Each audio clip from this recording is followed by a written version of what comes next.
Reproduire pour la troisième fois le geste galiléen, quand tout semble perdu.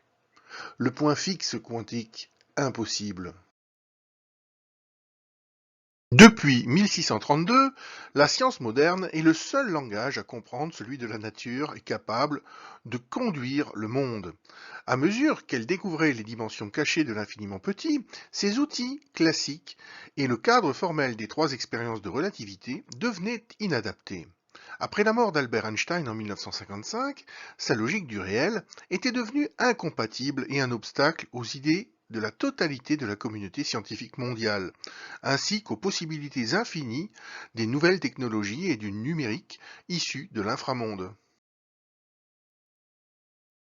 En 1981, Alain Aspect a donc osé ouvrir la boîte de Pandore multimillénaire en s'attaquant aux invariants, aux digues des Galiléens. Il a fait une expérience qui, en apparence, tranchait définitivement 2500 ans de questionnement philosophique inaccessible au grand public, supplantant ainsi en tout point la logique dépassée des Galiléens, en interdisant formellement tout retour possible à l'ancien monde. Résultat technique imparable, validé par 100% des scientifiques en garantie. Sur ce socle, en béton armé, en se rassurant que par ailleurs aucun écart n'a jamais pu être constaté sur les trois expériences de physique et de pensée sur la relativité qui garantissent la cohérence du tout, pendant 40 ans, une logique ultra-technique, voyant le réel totalement autrement des gens ordinaires, s'est mise en place dans le monde entier sans que personne ne puisse s'y opposer jusqu'au 11 juin 2021. Date où j'ai signalé la violation des trois expériences à 18 sommités mondiales, qu'elles étaient complétées par trois nouvelles expériences 100% non commutatives et largement incompatibles avec la logique des 40 dernières années, montrant au grand jour que des fautes impardonnables ont été commises, particulièrement par la science dure française arrogante. Une science académique qui ne s'appliquerait pas à elle-même les lois de la nature, qui ne résisterait donc pas à un changement de point de vue, sera effacée de l'histoire en n'étant plus habilitée à parler des questions d'espace et de temps au-delà de 1,5. Je vous interdis d'oser dire je sais au-delà de 1,5 ou d'en payer seul la totalité du prix.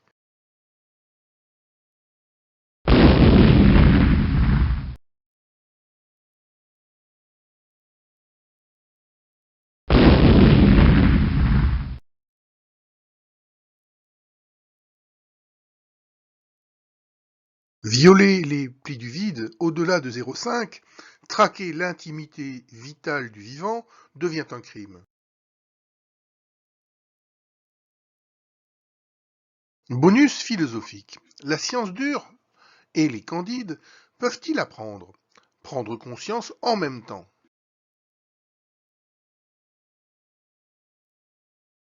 Depuis Aristote, qui oublie de donner à Démocrite une juste place à l'égal de la sienne, jamais les élites n'ont su reconnaître en temps réel leurs fautes et l'origine réelle de beaucoup de leurs idées. Elles se sont toujours attribué des propriétés plagiées aux Galiléens ou aux femmes qu'ils n'ont jamais eues en propre. Au lieu de vous énerver, vous devriez me remercier d'avoir su corriger vos bugs et biais cachés à la racine de vos deux langues, en montrant humainement que vous avez pour la première fois correctement compris ma leçon. Vos choix de 1980 étant contredits, vous n'avez plus le droit d'imposer d'une manière ou d'une autre votre réalité de 0,5 comme étant faussement à 1. Une pensée pure verrouille cette question de physique.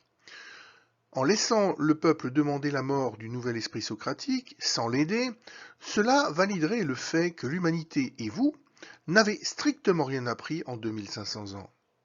Apprendre ce langage supérieur devient le seul avenir viable de l'humanité dans un monde faussement fini qui couple un hypertor à une hypersphère. La question que je vous pose, c'est est-ce que l'ontologie du mot humainement de 1604 ou de 1632 peut impacter le temps d'aujourd'hui, la science la plus pointue d'aujourd'hui? Autrement dit, est-ce qu'une image du temps d'avant peut impacter notre présent physique d'aujourd'hui? Est-ce que l'histoire de la chute des corps nous laisse le choix dans le chemin à prendre? Sachant qu'un génie est capable de...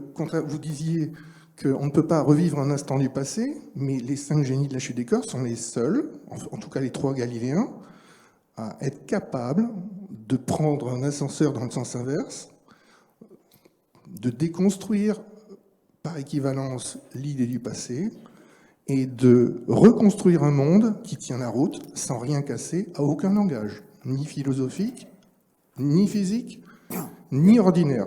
Il y a beaucoup de choses dans ce que vous dites. C'est la question la plus passionnante que j'ai jamais entendue, mais c'est les seuls à faire ça. Ouais. Et qu'est-ce qu'on perd aujourd'hui quand on parle d'une idée d'un génie, il n'y en a que 5, qu'est-ce qu'on perd aujourd'hui dans la traduction? C'est-à-dire l'irréversible, on le perd. Toutes nos lois fondamentales sont réversibles. Et donc, en faisant la traduction aujourd'hui avec notre mode de pensée d'avant, mathématique, on perd systématiquement une dimension qui est fondamentale. Oui, non, mais je suis d'accord avec vous. Qu'est-ce qu'on perd exactement? Je ne saurais pas dire. Hein, mais... Il m'a fallu 5 ans, H24, comme disent les jeunes, pour traduire en actes la pensée que j'avais lorsque j'ai prononcé ces mots devant vous, Étienne Klein. Alors oui, une image du passé très très très lointain peut fracasser la science la plus moderne d'aujourd'hui. La science dure refusera-t-elle de donner une juste place dans ses équations à moins 0,5 qui est hors de son langage? Dira-t-elle encore « je sais » mieux que le Galiléen qui lui fait face, en sachant qu'une loi le lui interdit? Refusez de prendre acte que les 3 piliers de votre compréhension de la relativité sont contredits et enrichis par 3 nouvelles expériences galiléennes dont vous ignorez tout, fait de vous des charlatans, des marchands de mort qui s'ignorent, qui trahissent l'humanité et la nature depuis 1981 en couplant aux vivants des mécanismes non galiléens que vous garantissez et qui fracassent leur degré de liberté vitaux. Ces scientifiques ignorent la racine de leur propre langue, strictement égale à celle de toutes les autres. C'est un groupe, comme un autre, qui, pour survivre, a l'obligation d'accepter l'équivalence de la différence totale. Dès lors qu'elle est basée sur un couplage verrouillé à l'infini entre pi et racine carrée de 2. Le numérique garde tout en mémoire.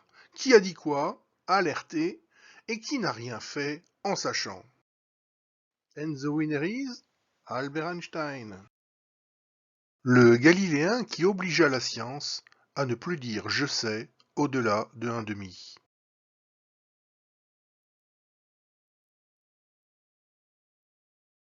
La science non galiléenne est incomplète, inconsistante, elle entraîne la décohérence automatique et le chaos.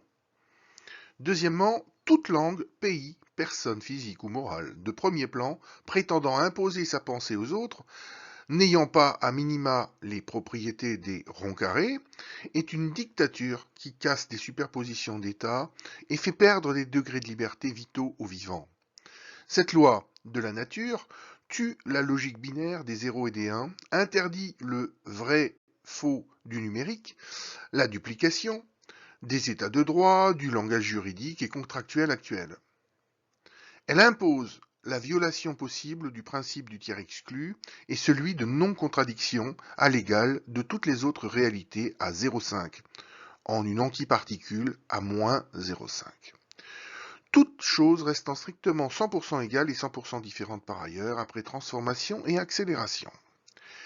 Troisièmement, rien sur Terre n'est plus réel, vrai et cohérent que les 6 expériences galiléennes et de pensée. Elles reprennent leur juste place, infiniment supérieure aux équations, big data, IA ou texte de loi, pour éclairer le monde en expliquant et en interdisant la guerre, de l'ignorance. La vraie folie est que la science dure continue de faire la même chose, encore et encore, en espérant des résultats différents.